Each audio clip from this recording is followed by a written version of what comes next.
This is Matthew 6, 9 through 13. After this manner, therefore, pray ye, Our Father which art in heaven, hallowed be thy name. Thy kingdom come.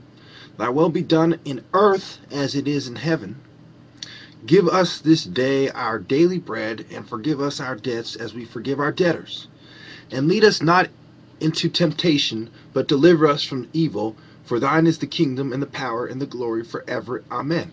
So why are they talking about bread and debts? Okay, let's break down this prayer and let's break down what's going on. In society, they want you to cuss out the Lord. You know how you hit yourself in the knee? You say blank, blank, blank, and you say the Lord's name in vain. You say blank, blank, blank, and then fucking you get in a car accident. You say blank, blank, blank. You stub your toe. Your girlfriend breaks up with you. You get a bad grade in school. You get fired. Blank, blank, blank. Right? You drop something while you're trying to fix your car. Blank, blank, blank. Right? You get frustrated because you learned from TV this is how you were supposed to respond. Okay? But in the Bible it says you shouldn't do it because the people who run society, they persecute the Christians and they subvert their movement. That was the purpose of Paul. That was the purpose of having different factions. That was the purpose of controlling the Christian movement. What they're afraid of most, the people who want to keep Satan in charge, they're afraid of the real Christian followers taking control because God has allowed them to reach up. So they must practice trickery, and the light side must practice wisdom. So it's really the wise versus the clever. Okay? It is atrocious and appalling and belittling. I bequeath you to stand up to these people, to do everything in your power. These people have launched a categorical strike against Christians. It goes back before Pepin III, back before Pope Leo, back before Ptolemy I Soter, back before Fatty and the Ptolemies, back before that. This goes back to the very beginnings of the European Empire, Europa, Germania, Italia. It goes back to the very beginnings of the Visigoths and the Berbers, the white barbarians. Who were the barbarians? The barbarians were the white guys who went around raping and mixing with everybody and fighting with everybody until they had DNA of everything. So they were basically a black Semitic kind of people because they had went around fighting with the Romans and all over the Mediterranean. So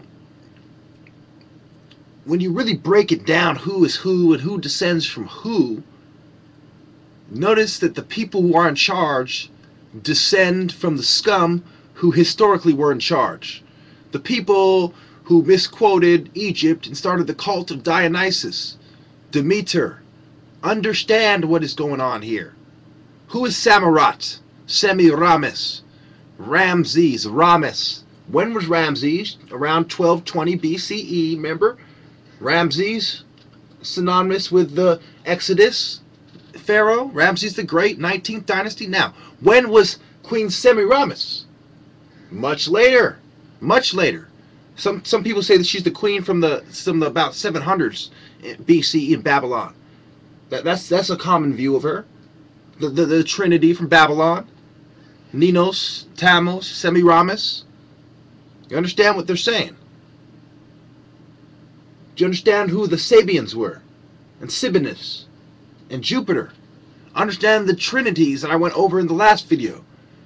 Understand the relationship between Freya, the gods of the Norse, the gods of the Greeks, the gods of the Romans, the English Druids, and how they mixed and matched and came together because their descendants started their trains of thought from the temple of Seti together.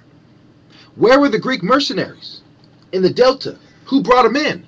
The ancient progenitors of the temple of Seti, who wanted to bring about chaos by using the white man who didn't know better against the children of God.